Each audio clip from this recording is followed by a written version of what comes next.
రెడీగా ఉన్నాయి. అందరూ కూడా భోజనం చేయొచ్చు. కొద్దిసేపు దేవుని యొక్క వాక్యాన్ని మనం అందరం కూడా ధ్యానం చేద్దాం, ప్రార్థన చేసుకుందాం. ప్రేమ కలిగిన తండ్రి, కృప కలిగిన దేవా, నీకు వేలాది స్తుతులు చెల్లిస్తున్నాం అయ్యా. ఈ ఉదయ కాలంలో నాయన కింగ్ సాల్మన్ ఫౌండేషన్ ఆయన మీరు ప్రేమించి ఆయన ద్వారా అయ్యా మీరు జరిపిస్తున్నటువంటి ప్రతి ఆశ్చర్యమైన కార్యములు బట్టి స్తుతిస్తున్నాం ప్రభువా.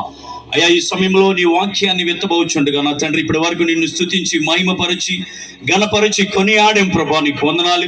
మీరు ఇచ్చినటువంటి కృపను బట్టి స్తుతిస్తున్నాం అయ్యా. ఈ సమయంలో బలహీనుడనైనటువంటి నేను అయ్యా నీ వాక్యము నాయన అయ్యా నా తండ్రి వెత్తబోచుండగా అయ్యా మీ సిలువ చాటును మరుగుపరచి ధారాళముగా నీ వాక్యమును నీ బిడ్డలకు అందించడానికి అభిషేకించమని ప్రభా. నేను కాదు మాట్లాడేది, మీరు మాట్లాడి ప్రభా మీ బిడ్డల్ని ఆకర్షించమని. ఇంకా ఎవరైనా రక్షణ లేకుండా ఉంటే ప్రభా ఈ యొక్క ఉదయ కాలంలో నీ మాటల ద్వారా రక్షింపబడటానికి మీరు సహాయం చేయమని, మహిమ ఘనత ప్రభావములు మీరు పొందుకోమని నజరేయుడైన యేసుక్రీస్తు నామములో ప్రార్థించి వేడుకొనుచున్నాం తండ్రి, ఆమేన్. హల్లెలూయా. ప్రభునందు పిల్లరా ఏర్పాటు చేశారు, ఆల్రెడీ తెలియపరిచున్నారు పిల్లరా. వారి పెద్ద కుమారుడు స్టీవెన్, ఇంకా మనం అనడానికి లేదు కానీ విశ్వాసముతో ఆశ కలిగిన ప్రాణాన్ని తృప్తిపరిచే దేవుడు గనుక విశ్వాసముతో మనం చెప్తాం. డాక్టర్ స్టీఫెన్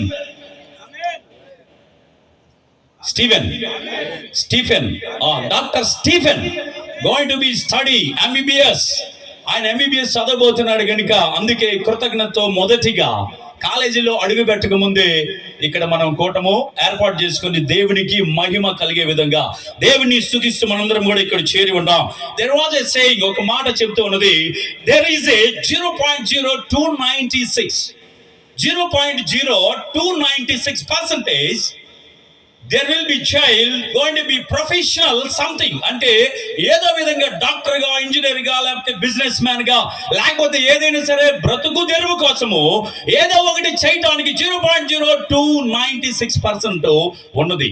అయితే there is a 100% ప్రభు అయిన యేసుక్రీస్తు ముందు మీ పిల్లలు ఎవరైనా సరే ఆయన ముందు నిలబడవలసినటువంటి ఖచ్చితమైనటువంటి టైం రాబోతుంది. హల్లెలూయా. ఏ ఉద్యోగం వచ్చినా రాకపోయినా, ఏ ప్రొఫెషనల్ గా డాక్టర్ అయినా, ఇంజనీర్ అయినా, ఇంకోటి అయ్యి డబ్బులు సంపాదించినా సంపాదించకపోయినా ప్రభు అయిన యేసుక్రీస్తు ముందు ఒక దినము నిలబడాలి. మరి ఆ నిలబడే టయానికి నువ్వేం చేయాలి?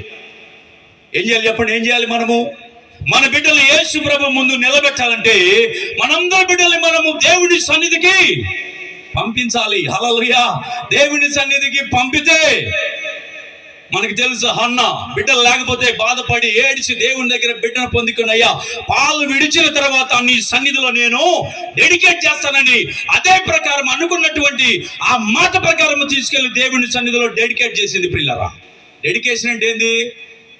చాలా మంది అనుకుంటారు డెడికేషన్ అంటే దేవునికి సమర్పించడం, దేవుని సేవ చేయడానికి సమర్పించడం అనుకుంటారు చాలా మంది. కాదు, దేవుని సన్నిధిలో డెడికేట్ చేస్తే దేవుని యొక్క చిత్తం ఎలా ఉన్నదో ఆయన డాక్టర్ని చేస్తాడో, యాక్టర్ని చేస్తాడో, లేకపోతే ఇంజనీరింగ్ చేస్తాడో, లేకపోతే ఆయన సేవకుడిగా చేస్తాడో, మన బిడ్డలను తీసుకెళ్ళి ఆయన సన్నిధిలో మనము డెడికేట్ చేయాలి, ప్రతిష్ఠించాలి.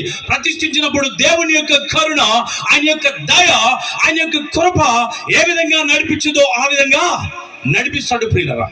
కాబట్టి మన బిడ్డల్ని దేవుని సన్నిధిలో ప్రతిష్ఠించవలసినటువంటి వారమై ఉన్నాం. మరి నువ్వు ఇష్టపడుతున్నావా దేవుని సన్నిధిలో ప్రతిష్ఠించడానికి? కీర్తనల గ్రంథం మనం చూస్తే 69వ దావీదు కీర్తన 30వ వచనంలో రాయబడింది. చూడండి, దావీదు కీర్తన 69వ అధ్యాయం 30వ వచనం చూద్దాం. 69వ కీర్తన 30వ వచనం చూద్దాం. ఆ కీర్తనలతో నేను దేవుని నామమును స్తుతించెదను, కృతజ్ఞతా స్తుతులతో నేను ఆయనను ఘనపరచెదను. ఆ ఎద్దు కంటెను, కొమ్ములను డెక్కలను గల కోడె కంటెను అది యెహోవాకు ఏందంట? అది యెహోవాకు ప్రీతికరమైనటువంటిది. ఏంది? కొమ్ములతో ఉన్నటువంటి బాగా బలిసినటువంటి పొటేలు కంటే, డెక్క కంటే కూడా దేవునికి ఏది ఇష్టమంట? ఏది ఇష్టము? కృతజ్ఞత చెల్లించడం దేవునికి ఇష్టం. చాలా మందికి కృతజ్ఞత లేదు ప్రియులరా. దేవుడు ఎన్నో ఆశ్చర్యమైనటువంటి కార్యాలు మన జీవితంలో చేస్తున్నాడు, ఎన్నో విధాలుగా అద్భుతాలు జరిగిస్తున్నాడు, ఎన్నో విధాలుగా కాపాడుతున్నాడు ఆయన, ఎన్నో విధాలుగా మనకి తోడుగా ఉన్నాడు. మనం ఊహించని అన్ని కూడా ఆయన జరిగిస్తున్నాడు. 1 కొరింథీయులకు రాసిన పత్రిక 2వ అధ్యాయంలో రాయబడింది ఒక మాట చదువుదాం. 1 కొరింథీయులకు రాసిన పత్రిక చూడండి, ఆ 2వ అధ్యాయంలో రాయబడింది 9వ వచనం చూద్దాం. ఇందును గూర్చి దేవుడు తమను ప్రేమించు వారి కొరకు ఏవి సిద్ధపరిచునో అవి కంటికి కనబడలేదు, చెవికి వినబడలేదు, మనుష్య హృదయమునకు గోచరము కాలేదంట. దేవుడు ప్రేమించేటువంటి వారికి ప్రియులారా, ఆయన చేసేటువంటి అద్భుతమైనటువంటి కార్యాలు చెవికి వినబడవు, కంటికి కనపడవు. హల్లెలూయా, హల్లెలూయా పలందరూ హల్లెలూయా. చెవికి వినపడవు. సాల్మన్ అన్న నేను చూసినప్పుడు మొదటి నుంచి కూడా చూస్తాం, మేమందరం కలిసి ఆడుకున్నాం, అనేక విధాలుగా మేమందరం కలిసి జీవించాం. నేను ఎప్పుడు అనుకోలేదు, నాకు కనపడలేదు ఈ స్థితిలో దేవుడు ఉంచుతాడని. ఈ స్థితిలో దేవుడు ఉన్నతమైనటువంటి స్థితిలో ఉంచుతాడు నేను అనుకోలేదు. అందుకే దేవుడు ప్రేమించు వారిని ఏం చేస్తాడంటే ఆశ్చర్యమైనటువంటి కార్యాలు చేసి మన చెవికి వినపడినటువంటివి, కంటికి కనపడినటువంటివి. భారతదేశంలోనే 2 సార్లుగా ఏం అవార్డు తీసుకున్నాడు ఆయన? ఏం అవార్డు? రాష్ట్రపతి అవార్డు తీసుకున్నాడు ఆయన. 2 అవార్డులు. సో అది ఆయన బలము, ఆయన శక్తి కాదు. చాలా మంది వారి యూనియన్ లో కూడా అనుకుంటారు వీరికి ఎలా సాధ్యం అనుకుంటారు. కానీ దేవుడు తోడుగా ఉంటే ఏదైనా చేయగలడు ఆయన. నీ కథంతా మార్చగలడు ఆయన. హల్లెలూయా. ఈ పాట భలే రాశారు, అసలు అందరికి వర్తిస్తుంది. ఏదైనా చేయగలడు, మన కథ మార్చగలడు ఆయన. కాబట్టి ఆయన కథ అంతా మార్చేసి ఆశ్చర్యముగా మన ముందు పెట్టాడు కింగ్ సల్మాన్ గారిని. హల్లెలూయా. చప్పట్లు కొట్టి దేవుని నామమున మహిమపరుద్దాం అందరం కూడా. హల్లెలూయా. దేవుని యొక్క వాక్యం మనం చూస్తే ఇంకా 116 దావీదు కీర్తన 12వ వచనంలో, యెహోవా నాకు చేసిన ఉపకారములన్నిటికీ నేను ఆయనకి ఏమి చెల్లించును? ఏమి చెల్లిస్తాం మనం ఆయనకి పిల్లరా? ఎన్ని ఉపకారములు చేస్తున్నాడు ఆయన, మనం ఏమి చెల్లించగలం ఆయనకి? ఏమి ఇవ్వగలం ఆయనకి? ఆయన నీ బంగారం అడుగుతున్నాడా? నీ వజ్రాలు అడుగుతున్నాడా? నీ వెండి అడుగుతున్నాడా? నువ్వు తయారు చేసుకున్న ఇల్లు అడుగుతున్నాడా? ఏమడుగుతున్నాడు ఆయన ప్రియులారా? ఏమి ఇవ్వగలం ఆయనకి? మన దగ్గర ఏం లేదు ఇవ్వటానికి. చూడండి వాక్యం మనం చూస్తే, దేవునికి ఇవ్వవలసినటువంటిది కృతజ్ఞతా హృదయం. నీవు ఇవ్వవలసినటువంటిది కృతజ్ఞతా హృదయం. చాలా మంది మనం పిల్లరా రకరకాల చెట్లు నాటుకుంటా ఉంటాం. జామ చెట్లు, మామిడి చెట్లు, సపోటా చెట్లు, సొరకాయలు, బీరకాయలు, దొండకాయలు, బెండకాయలు అన్ని కూడా నాటుకుంటాం. మనం నాటుకొని వాటికి ఫలము రాగానే ఏం చేస్తాం చెప్పండి? ఫలము రాగానే ఏం చేస్తాం? దేవునికి ఇవ్వాలని దేవుని సన్నిధికి ఫలము కోసుకొని తెస్తాం. మొన్న ఈ మధ్య ఒక ఆమె గుమ్మడికాయ కోసుకొని వచ్చింది. గుమ్మడికాయ తెచ్చాయా, ఒక కాయ కాసిందయ్యా, ప్రార్థన చేయి, ఈ కాయ ఇంకా అనేక విధాలుగా పండాలయ్యా అని దేవుని మీద విశ్వాసముతో ఆ గుమ్మడికాయ తీసుకుని వస్తే ప్రార్థన చేసాం. గుమ్మడికాయలు బాగా పండితే ఏం చేసింది చెప్పండి మీరు? బాగా పండితే ఏం చేసింది ఆమె? ఏం చేసింది? దానివల్ల పాపము చేసిందా చేయదా? తీసుకెళ్లి మార్కెట్లో అమ్మితే ఆ గుమ్మడికాయలు తెచ్చుకొని అందరూ కూడా ఇంటి ఎదురు మొన్న ఒకరు కడతా ఉన్నారు. నేను అనుకున్నాను, ఈ గుమ్మడికాయ మన స్థితి మార్చగలిగితే ఎన్ని గుమ్మడికాయలు తెచ్చి ఇంటి చుట్టూరు కట్టేసేస్తాం, మనం ప్రహరీ కట్టేస్తాం దాని ద్వారా కదా. గుమ్మడికాయ మన స్థితి మార్చదు అనుకుంటారు అందరూ. గుమ్మడికాయ పెడితే లోకంలో ఉన్నటువంటి దిష్టంతో గుమ్మడికాయ లాక్కునేది అనుకుంటారు. లాక్కోదు ప్రియులారా. కానీ ఇక్కడ మనం చూస్తే ఈ గుమ్మడికాయలు కానీ, కూరగాయలు కానీ ఏదైనా సరే మనకు పండింది తీసుకొని దేవుడి దగ్గరికి వస్తే దేవుడు తింటాడా? వాటిని తింటాడా? దేవుడు తినడు. దేవుడికి నువ్వు ఇచ్చే కూరగాయలు అవసరం లేదు, నువ్వు ఫలించేటువంటి ఫలములు ఆయనకి అవసరం లేనే లేదు ఆయనకి. చాలా మంది తెలియక ఏదేదో ఇచ్చి పొందుకోవాలని ఆశపడతా ఉంటారు ప్రియులారా.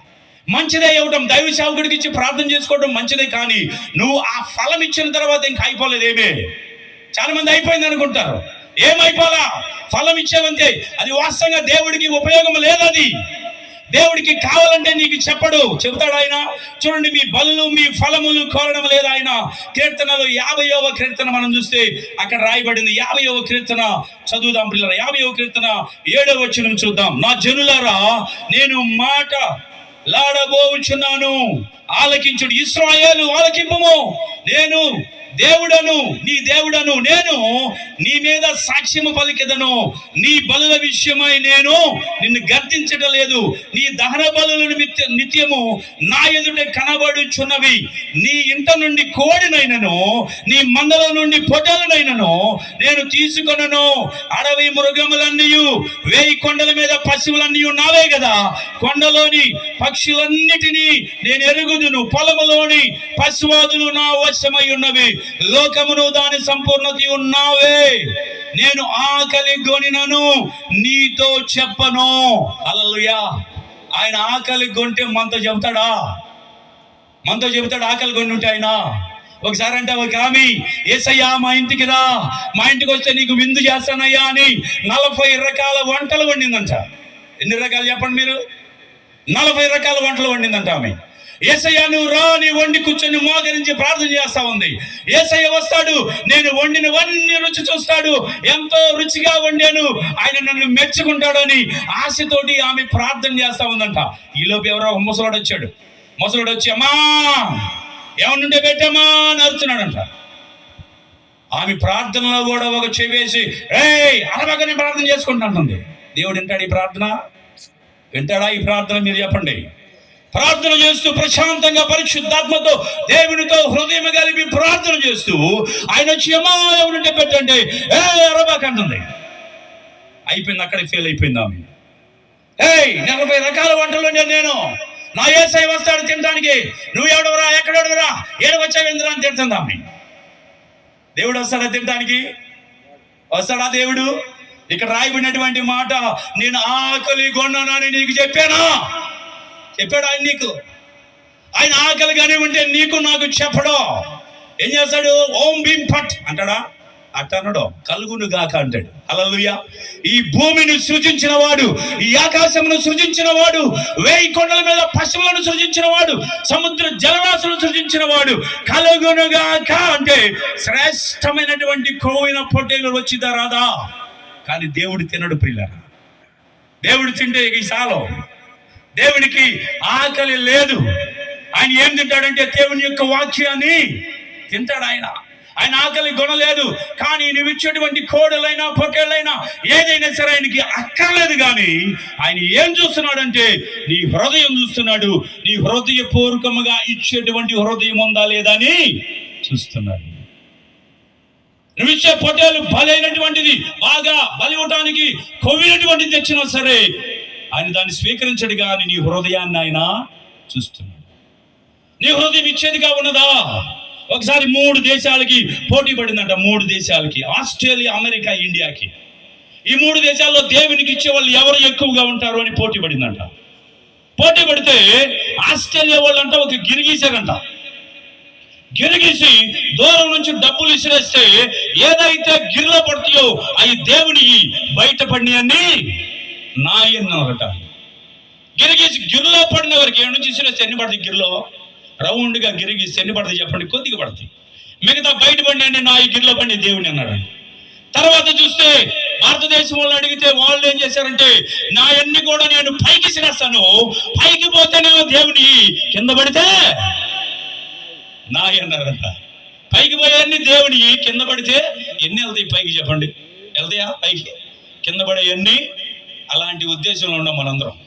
అమెరికా వాడంట ఒక గీత గీసాడంట, బారికి ఒక గీత గీసి గిరేవతలండి ఇటు నుంచి విసిరేస్తాను, అటువంటి అన్ని దేవునికి, ఇటువంటి అన్ని నాయ అన్నాడంట. గట్టికి విసిరేస్తే గీత అవతలే పడుతున్నాయి, మొత్తం యువతలు పట్టలేదు. హల్లెలూయా. చూసారా ఎంత ఆసక్తితో దేవునికి ఇవ్వాలని వాళ్ళు ఇస్తున్నారో? దేవుడు తీసుకుంటాడని కాదు, కానీ దేవుడు మన హృదయాన్ని చూస్తున్నాడు. ఆయన మన హృదయ తలంపుల్లో ఏమన్నాయో కొన్ని సందర్భాల్లో ఎవరైనా వచ్చి మనల్ని అడిగితే మనం ఏం చేస్తామంటే ఇటు ఇస్తానే ఒక పక్క నుంచి లాగుతా ఉండేది. మనకి ఏంటది? హృదయం లాగుతా ఉండేది. ఎందుకు ఇవ్వాలి వీడికి, ఎందుకు ఇవ్వాలి, నా డబ్బులు ఎందుకు ఇవ్వాలని హృదయం లాగుతా ఉండేది. అంటే పూర్ణ హృదయముతో ఇవ్వటం లేదు, పూర్ణ మనసుతో మనము ఇవ్వటం లేదు.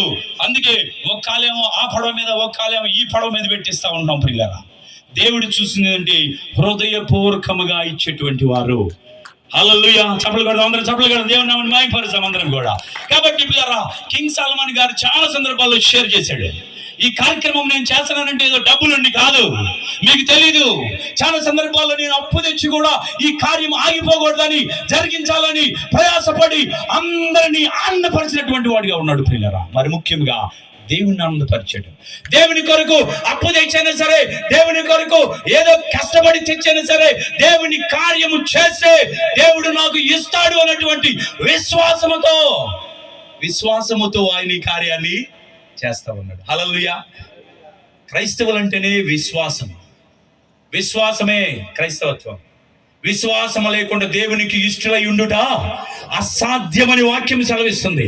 విశ్వాసముతో ఆయన ఉన్నాడు, ఆయన చేస్తాడు, ఆయన నడిపిస్తాడు, ఆయన తోడుకుంటాడు అని విశ్వాసముతో చేస్తూ ఉంటేనే ఈ కార్యాలు జరుగుతున్నాయి. కాబట్టి ఇక్కడ మనము దొండకాయలు, బీరకాయలు, బెండకాయలు ఇస్తే కాదు, కానీ ఏమి ఇవ్వాలి దేవునికి కానుక అంటే ఆత్మ ఫలములు పండించాలంట. మనము ఏం పండించాలి చెప్పండి. మీరెవరు మాట్లాడతారు? ఈ మధ్య కొన్ని బొమ్మలు తయారు చేయబడుతున్నాయి. ఆ బొమ్మలు ఏందో తెలుసా? ఆ బొమ్మ తయారు చేసి మెడకి స్ప్రింగ్ పెడుతున్నారు. స్ప్రింగ్ పెట్టి ఒక చోట పెడితే గాలి వచ్చినా సరే చెట్లు ఊగుతూ ఉంటాయి, మెడలో ఊగుతూ ఉంటాయి బొమ్మలు. ఇట్ట ఆ బొమ్మలన్నా ఊగుతున్నాయి, కానీ మీరు ఊగట్లేదు. ఇప్పుడు మీకు స్ప్రింగ్లు పెట్టాలి. ఆల్రెడీ స్ప్రింగ్ ఉంది మనకేడా, మనకి ఎటైనా ఊగొచ్చు కదా. కదలండి, కొంచెం చెప్పండి, చెబితే నాకు కూడా ఉత్సాహం ఉంటుంది. హల్లెలూయా. ఏం పండించాలి మనము? ఆత్మ ఫలములు పండించాలి. అవి ఎక్కడ పండుతాయి అంటే, ఏ పొలములో పండుతాయో. నాకు పొలం లేదు కదయ్యా, నేను ఎక్కడ పండించాలయ్యా నువ్వు అడగొచ్చు. ఎక్కడ పండించాలి నువ్వు? గలతీయులకు రాసిన పత్రిక 5వ అధ్యాయం 22వ వచనంలో రాయబడింది. ప్రియులారా, ఏందది? ఆత్మ ఫలములేమనగా ప్రేమ, సంతోషము, సమాధానము, దీర్ఘశాంతము, దయాళత్వము, మంచితనము, విశ్వాసము, సాత్వికము, ఆశా నిగ్రహము. ఇవే ఆత్మ ఫలములు. ఇవి ఏ పొలములో కూడా మనం పండించలేము, కానీ హృదయం అనేటువంటి పొలములో యేసు ప్రభుని నమ్మిన నీవు నేను ఈ ఫలములు మనము పండించకపోతే, ఈ ఫలములు మనలో ఫలించకపోతే అంత వ్యర్థమే. ఇందాకన్నా చెప్పాడు, ప్రపంచమంతా అల్లకొల్లారంగా ఉంది. ఎటు చూసిన అల్లకొల్లారంగా ఉంది. నెమ్మది లేదు, సమాధానం లేదు, సంతోషం లేదు. దేవుని రాకడ రాబోతున్నది. దేవుడు త్వరగా రాబోతున్నాడు. ఆయన బూర ఓదబోతున్నాడు. ఆయన విశ్వాసముతో ఎవరున్నారు వారిని కనుగొందును అని ఆయన ఎదురు చూస్తున్నాడు. ప్రియులారా, క్రైస్తవులు జారిపోతున్నారు ఈ దినాల్లో.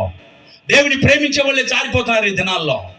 చూడండి, ఈ మధ్య చార్లీ కిర్క్ అనేటువంటి ఆయన అమెరికా దేశంలో ఆయన యూత్ని ఎంతో ఉత్సాహపరుస్తూ ఎంకరేజ్ చేస్తూ ఉన్నటువంటి ఆయన ఇదే విధంగా ప్రసంగం చేస్తూ ఉంటే ఒకడు బిల్డింగ్ మీద ఉండి అక్కడి నుంచి కాల్చగానే మెడలో బుల్లెట్ దిగి అక్కడికక్కడే కొన్ని వేల మందిని ఇంప్రెస్ చేశాడంట ఆయన. ట్రంప్ గవర్నమెంట్ లో ఆయన ఒక మెంబర్ గా ఉన్నాడు. ఆయన ఎలక్షన్ క్యాంపెయిన్ లో ఆయన కూడా తిరిగి ఆయన గెలవడానికి సహకరించాడంట. ఆయన కోరుకుంటే ఫుల్ ఎస్కార్ట్, ఫుల్ సెక్యూరిటీ ఆయన కోరుకుంటే.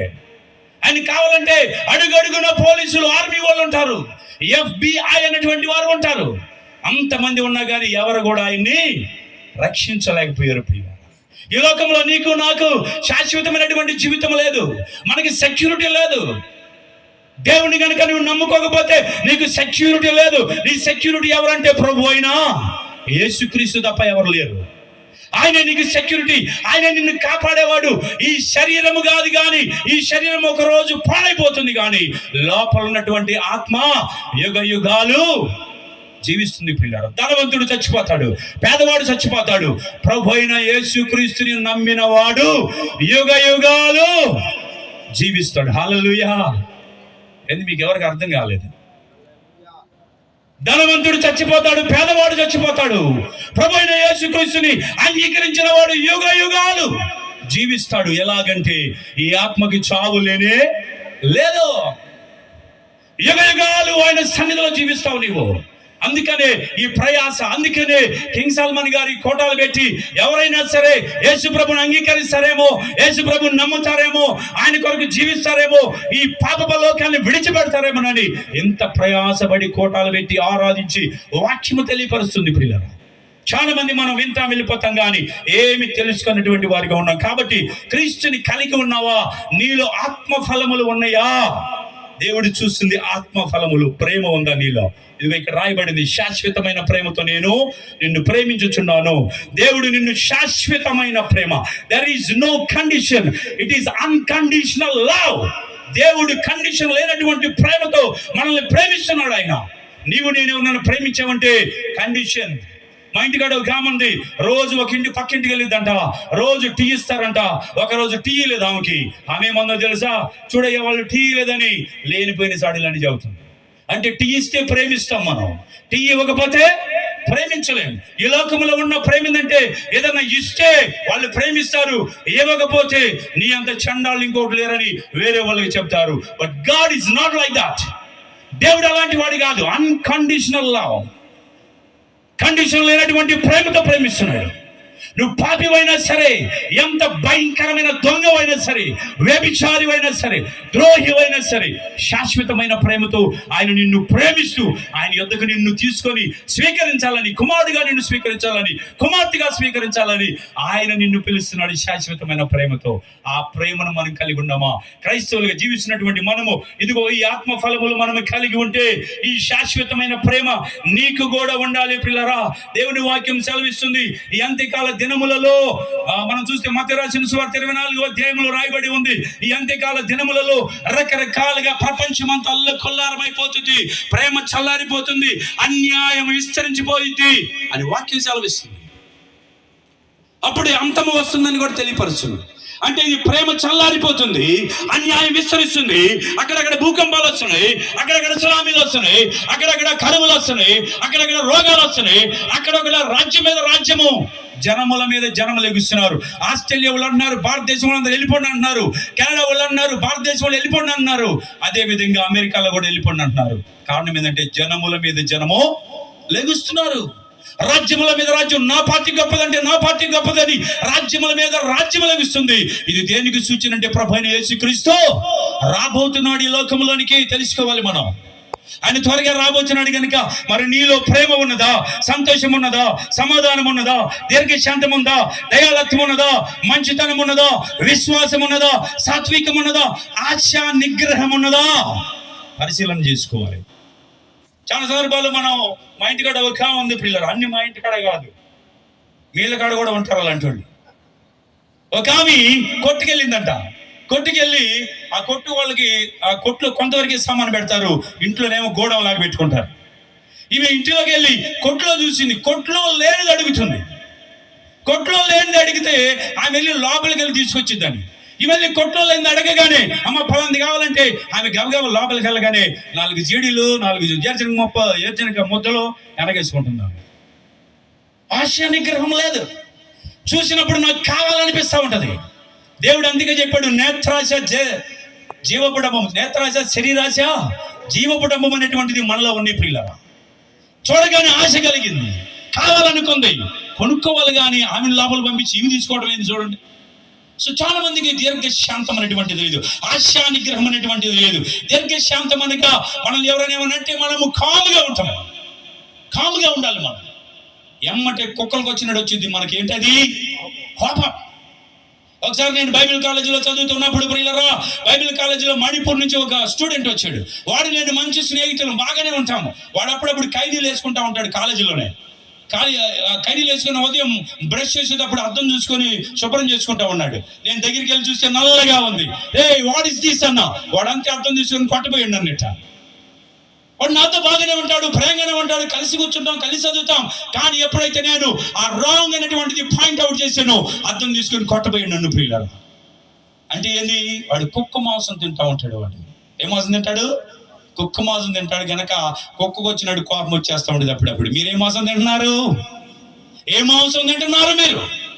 మీకు కూడా ఈ విధంగా కోపం వస్తుందా, లేకపోతే దీర్ఘశాంతంగా ఉంటున్నారా?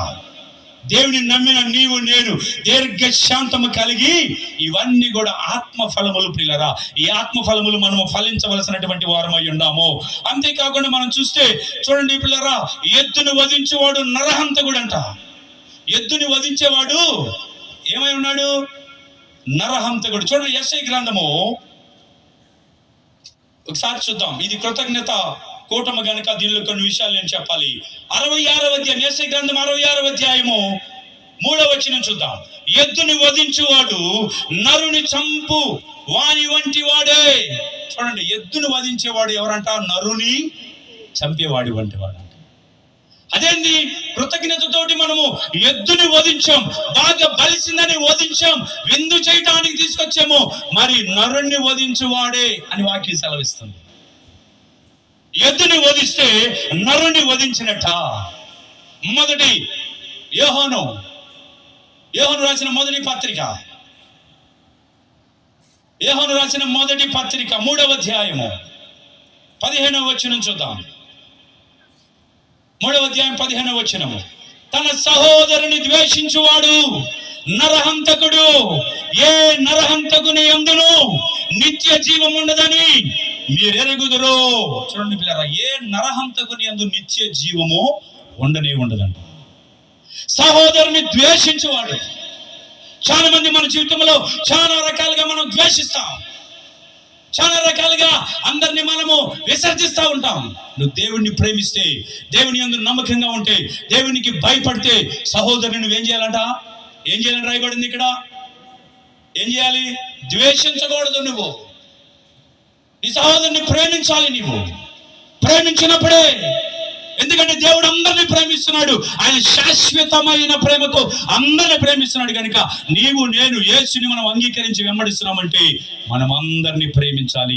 వారి వల్ల మనం నరకానికి వెళ్ళటానికి వీల్లేదు, వారి వల్ల మనము దేవునికి దూరం అవటానికి వీల్లేదు ప్రియులరా. కాబట్టి మనము అందరిని ప్రేమించవలసినటువంటి వారమై ఉన్నాం. ప్రేమిస్తున్నావా? నువ్వు దేవుణ్ణి ప్రేమిస్తున్నావా? ఈ ఉదయకాలము ఆలోచించాలి పిల్లరా. సమయం లేదు, ఇక సమయం లేదు. దేవుడు త్వరగా రాబోతున్నాడు. ఆయన వచ్చి ఆయన్ని ప్రేమించేవారు, ఆయన కొరకు ఈ లోకంలో శ్రమ పడే వారి కొరకు ఆయన రాబోతున్నాడు. వచ్చి తీసుకొని వెళ్ళటానికి రాబోతున్నాడు. మా ఫ్రెండ్ ఒక ఆయన ఉన్నాడు. ఆయన పొద్దాక నాకు ఒక ఫోటోలతో ఉన్నటువంటి మెసేజ్లు పెడతా ఉంటాడు. ఆ మెసేజ్లు ఏంటంటే, ఒక పక్కేమో జనం అందరూ వెళ్తా ఉన్నారు, చాలా మంది వెళ్తా ఉన్నారు. ఒక పక్క ఒక 7తో లెక్క 5-6 వెళ్తా ఉన్నారు. ఏంటి ఇదంటే, హెవెన్కి వెళ్ళేటువంటి వారు, హెల్కి వెళ్ళేటువంటి వారు, నరకానికి వెళ్ళేవాళ్ళు, పరలోకానికి వెళ్ళేవారు అని పెడితే పరలోకానికి వెళ్ళేవారు చాలా తక్కువగా ఉన్నారు. మనం ఇక్కడ కూర్చున్నాం, బాగానే కూర్చున్నాం, కానీ మన హృదయం ఎలా ఉందో మనకు తెలియదు. మన హృదయంలో ఏమి ఉన్నాయో. ఒక మనిషి మనకు కనపడినప్పుడు వాడిని ఏదో ఒకటి వెళ్ళిపోయి మర్చిపోతాం. ఆ అపరాధం అంతే ఆగిపోతూ ఉంది. ఎప్పుడు వాటిని ఒప్పుకునేది మనం? ఎప్పుడు దేవుని దగ్గర శుద్ధి చేసుకునేది మనం? శుద్ధ హృదయం కలిగినటువంటి వారే ఆ పరలోక రాజ్యానికి వెళ్ళేటువంటి వారు. మరి పరిశీలన చేసుకున్నావా? ప్రార్థనకైతే వెళ్తున్నావు, టైం పాటిస్తున్నావు, చేయాల్సింది చేస్తున్నావు, హృదయంలో ఉన్నటువంటిది తీసివేసుకోలేకపోతున్నావు ప్రియులరా. హృదయంలో ఉన్నటువంటి ఆ పాప క్రియలను నువ్వు తీసివేసేలేకపోతున్నావు, వాటికే నువ్వు లోబడుతున్నావు. సారాయి తాగే వాళ్ళు ఉన్నారు. ఉదయాన్నే తెల్లజాము 4 గంటలకు లేచి షాప్ కాడ కూర్చునే వాళ్ళు ఉన్నారు. వాడి జీవితం మారట్లా, అడిక్ట్ అయిపోయాడు దానికి. వాడు పొద్దాకలు అదే చేయాలి. వాడు బూతులు తిట్టే వాళ్ళు ఉన్నారు, పొద్దాకలు అదే తిట్టాలి. వాళ్ళు తిట్టకపోతే వాళ్ళకి మనశ్శాంతి లేదు. మరి ఎప్పుడు మారుతావు నీవు? ప్రభువైన యేసు త్వరగా రాబోతున్నాడు. నిన్ను నమ్మాడు, నిన్ను ఏర్పాటు చేసుకున్నాడు, నిన్ను పిలిచాడు, నిన్ను ఎన్నుకున్నాడు. ఆయన సన్నిధిలో ఆయన ఆరాధకుడిగా, ఆయన స్తుతించేవాడిగా, ఆయన గణపరిచేవాడిగా, ఆయన కోసం పరలోకములో నువ్వు ఆరాధించేవాడిగా నిన్ను ఇక్కడే తయారు చేయడానికి ఆయన పిలుస్తుంటే నువ్వు లోబడుచున్నావా? బైబిల్ చేతిలో కాదు ఉండాల్సింది. ఎక్కడా? బైబిల్ చేతిలో కాదు, బైబిల్ హృదయంలో ఉండాలి. చాలా మంది స్టైల్ గా ఉండటానికి రకరకాల బైబిల్ కొంటారు, కానీ అది చదవరు. బైబిల్లో ఉన్నది హృదయంలో ఉంటే పాపము నీ జోలికి రాదు. బైబిల్లో ఉన్నది నీ హృదయంలో ఉంటే పాపము నీ జోలికి రాదు. కానీ బైబిల్లోనే ఉంటుంది, నీ హృదయంలోనికి రావటం లేదు. ఎప్పుడైతే నీ హృదయంలోనికి వచ్చిందో అప్పుడే నీకు పశ్చాత్తాపం అనేటువంటిది ఏర్పడుతుంది. ఇప్పుడు కాబట్టి ఈ కాలంలో దేవుడు మనకు అవకాశం ఇచ్చాడు. చాలా మంది వెళ్తూ ఉండగా సడన్ గా యాక్సిడెంట్ అయి చచ్చిపోతారు. వాళ్ళకి అవకాశం లేదు ఒప్పుకోవడానికి. దేవుడు ఎన్నిసార్లు మనల్ని దేవుని సన్నిధికి నడిపించాడు, ఎన్నిసార్లు ఆయన మనతో మాట్లాడాడు. ఇదిగో ఇక్కడ ఆరాధన చేయించుండగా స్వరము విప్పండి, ఒప్పుకోండి, దేవుడిని అడగండి, ఆయన క్షమిస్తాడని చెబుతుంటే మనం ఏదో చూస్తా ఉంటాం. మేము రోజు చేసేదిలే అనుకుంటా. ఒప్పుకుంటున్నామా? దేవుని దగ్గర ఒప్పుకుంటున్నామా? మనం ఒప్పుకొని కడుక్కుంటున్నామా? ఒక్కసారి ఆలోచన చేద్దాం. ఈ కృతజ్ఞత కూటములో దేవుడు నిన్ను ఏమీ అడగటం లేదు, కానీ రక్షణ పాత్రం నీవు చేత పుచ్చుకొని యెహోవా నామములో నీవు ప్రార్థన, రక్షణ పాత్రను పుచ్చుకొని పోయినా ఇంకా ఏది కూడా దేవుడిని అడగటం లేదు. ఏది నీ దగ్గర నుంచి ఆయనకి అక్కర లేదు. ఆయనకి కావాలంటే శ్రేష్టమైనది చేసుకోగలడు ఆయన. మన బంగారం ఆయనకు అవసరం లేదు. కావాలంటే గనిలో నుంచి తవ్వుకొని చేసుకోగలడు ఆయన. మనం పెంచే కోడులు అవసరం లేదు. కావాలంటే మనకంటే శ్రేష్టమైన చేసుకోగలడు ఆయన. నీ దగ్గర నుంచి ఏమి కోరట్లేదు, కానీ నీ హృదయం ఆయన కోరుచున్నాడు. నీ హృదయం నువ్వు ఆయనకి సమర్పించగలిగితే, నీ హృదయం ఆయనకి ఇవ్వగలిగితే, ఒక శ్రేష్టమైనదిగా పరిపూర్ణమైనదిగా నీ హృదయం ఆయనకి ఇవ్వగలిగితే, ఆయన వచ్చి నీ హృదయంలో నివాసం ఉండటానికి ఆయన నీ హృదయం కోరుచున్నాడు. ప్రియ, మరి నీ హృదయం శుద్ధి చేసుకొని ఆయనకి ఇవ్వటానికి సిద్ధపడుతున్నావు. నీ హృదయంలో ఉన్న మలినాన్ని కడుక్కొని ఆయనకి సమర్పించడానికి నువ్వు సిద్ధపడుతున్నావా? క్రైస్తవులు ప్యాషన్ గా దేవుని సన్నిధికి వెళ్ళటం కాదు, కానీ దేవుని సన్నిధిలో విరిగి నలిగిన హృదయముతో, పశ్చాత్తాప హృదయముతో చేసిన పాపములు ఒప్పుకోవడానికి వెళ్ళాలి దేవుని సన్నిధికి. పిల్లరా, అతిక్రమములు దాచిపెట్టేవాడు వర్ధిల్లడు, కానీ వాటిని ఒప్పుకొని విడిచిపెట్టేవాడు కనికరము పొందుతాడు. కప్పుకోవటం కాదు, కానీ ఒప్పుకోవాలి. మనం ఏం చేయాలి? మనం ఒప్పుకోవాలి. చాలా మంది ఒప్పుకోవడం లేదు, దాచుకుంటున్నారు. సడన్ గా డెత్ వస్తే అంతే సంగతిలో దేవుని రాజ్యాన్ని మిస్ అయ్యి ఆ నరకానికి వెళ్ళాల్సినటువంటి పరిస్థితి. దేవుడు మనందరికీ వార్నింగ్ ఇస్తున్నాడు మరొకసారి ఈ సమయంలో. ఈ హృదయం ఎలా ఉన్నది? అన్ని ఇస్తున్నావు, బాగానే ఉంది. దేవుని సన్నిధికి వెళ్తున్నావు, బాగానే ఉంది. నీ హృదయాన్ని శుద్ధి చేసుకున్నావా? హృదయంలో ఉన్న తలంపులు, ఆలోచనలు, హృదయంలో ఉన్నటువంటి ప్రతి విధమైన నిత్యమైన కార్యములు ఏదైతే నీ హృదయంలో కేంద్రీకృతమై ఉన్నాయో వాటిని తీసివేయడానికి నువ్వు పూనుకుంటున్నావా? పూనుకోకపోతే రాబోతుంది ఒక దినము. ఆయన రాబోతున్నాడు, త్వరగా రాబోతున్నాడు. బోర ఓదగానే రెప్ప పాటున మృతి చెందిన వారు పైకి లేచి ఆయన దగ్గరికి వెళ్తారు. ఆ తర్వాత సజీవులు వెళ్తారంట. నువ్వు ఆ ఎత్తబడేటువంటి ఆ సంఘములో నీవు ఉండటానికి నువ్వు ప్రయాసపడుతున్నావా? నీవు ఈ ఉదయకాలం ఆలోచన చేయవలసినటువంటి వారు. ఈ ఉదయకాలం ఆలోచించాలి మనందరం కూడా. దేవుడు నీకు అవకాశం ఇచ్చాడు. ఈ కృతజ్ఞత కూటమిలో, కింగ్ సాల్మన్ గారు ఏర్పాటు చేసిన ఈ కూటమిలో నీవు నమ్మి బాప్తిస్ము పొందితే రక్షింపబడతావు, నమ్మకపోతే శిక్ష. దేవునికి మనం కృతజ్ఞతలు చెల్లిస్తున్నాం, మన హృదయాన్ని సమర్పిస్తున్నాం. ఆయన చేసిన కార్యాలకి మనం చెల్లించవలసింది చెల్లిస్తున్నాము. కానీ నీ హృదయంలో ఆత్మ ఫలములు ఫలించకపోతే సమస్తము వ్యర్థమైన వాడుగా నీవు ఉండటానికి వీలేదు. దేవుడు నిన్ను ప్రేమించి నీకు అవకాశం ఇచ్చి నిన్ను పిలిచినప్పుడు నువ్వు ఆయనకి లోబడి ఆయన నువ్వు వెంబడిస్తే నువ్వు దీవించబడతావు. ఈ లోకంలో ఏ దీవెనుండా లేకపోయినా పరలోకాన్ని సంపాదించుకొని యేసు ప్రభుతో నిత్యము యుగ యుగాలు మనము ఫరెవర్ ఆయనతో ఉంటామనేటువంటి నిశ్చయత నీకున్నదా? ఈ మధ్యాహ్న కాలంలో నీకున్నదా నిశ్చయత? లేకపోతే ఇప్పుడే ఆ యేసయ్యను నువ్వు బతిమలాడుకొని అయ్యా నేను పాపినని ఒప్పుకుంటే ఆయన నీ పాపాలు క్షమించి నిన్ను ఆయన శుద్ధి చేసి ఆయన కుమారుగా స్వీకరిస్తాడు. దేవుడి ఈ మాటలు దీవించి ఆశీర్వదించును గాక. ఆమేన్. ఈ అవకాశం ఇచ్చినటువంటి king Solomon foundation, king Solomon గారికి, వారి కుటుంబానికి వందనాలు తెలియపరుచున్నా. చేరవచ్చిన మీ అందరికీ వందనాలు. Thank you so much. Thank you very much.